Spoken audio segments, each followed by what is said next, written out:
After checking into hour hotel in Patong আমরা জলদি ready হয়ে ফুকেট এক্সপ্লোর করতে বেরিয়ে পড়লাম। বাংলা রোডের সামনে থেকে আমরা আমাদের বোল্ট বুক করলাম আর আমাদের ফার্স্ট ডেস্টিনেশন ছিল দ্য ফেমাস কারণ ভিউ পয়েন্ট। আমরা চলে এসেছি কারণ ভিউ পয়েন্টে। তো এখান থেকে তোমরা জাস্ট ভিউটা দেখো, জাস্ট কাম। পরপর তিনটে সি বিচ আছে। ফাইনালি আমরা এসেছি নুই বিচে। আর এখানে এই গাড়িগুলো করে যেতে হবে ওপরে ওই সাইডে, একটা মিনিমাম চার্জেস থাকে। তো এই গাড়িগুলো আমাদেরকে পৌঁছে দেবে নুই বিচে। এখানে অনেক রকমের ভ্যারাইটি আছে।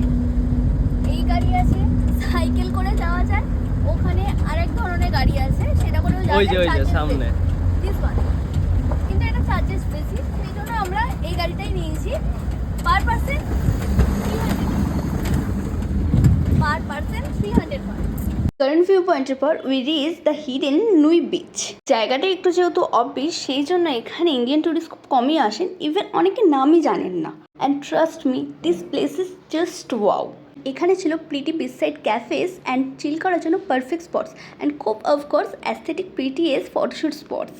সানসেট এনজয় করতে করতে আমি সাডেনলি নোটিস করলাম সেই বালি ফাইভটা, যেখানে রয়েছে এই সুইংটা, যেটা ট্রাই না করলে পুরো এক্সপিরিয়েন্সটাই ইনকমপ্লিট মনে হবে। পুরো গোল্ডেন আওয়ারটা এখানে স্পেন্ড করে ইভিনিংয়ে আমরা ওপরে ফিরে এলাম।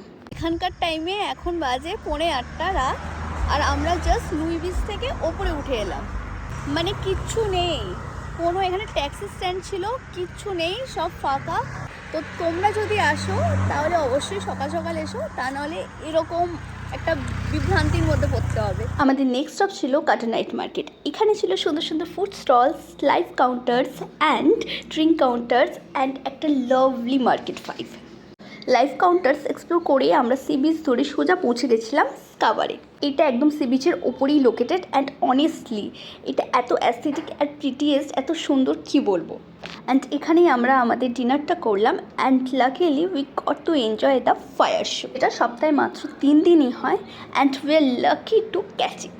After that, we took a smart bus and straight to Patong Beach and explored the famous walking street.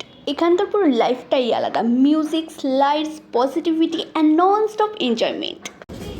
রাতেরবেলায় সবার শেষে আমরা এসেছি 7-Eleven-এ।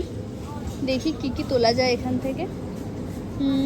ও তো একটা বিয়ার নেবে ঠিক করেছে, আমি দেখি কি খাবার নিই এখান থেকে। সো ইয়েস, আজকের জন্য এইটুকুনি, আবার দেখা হবে নেক্সট।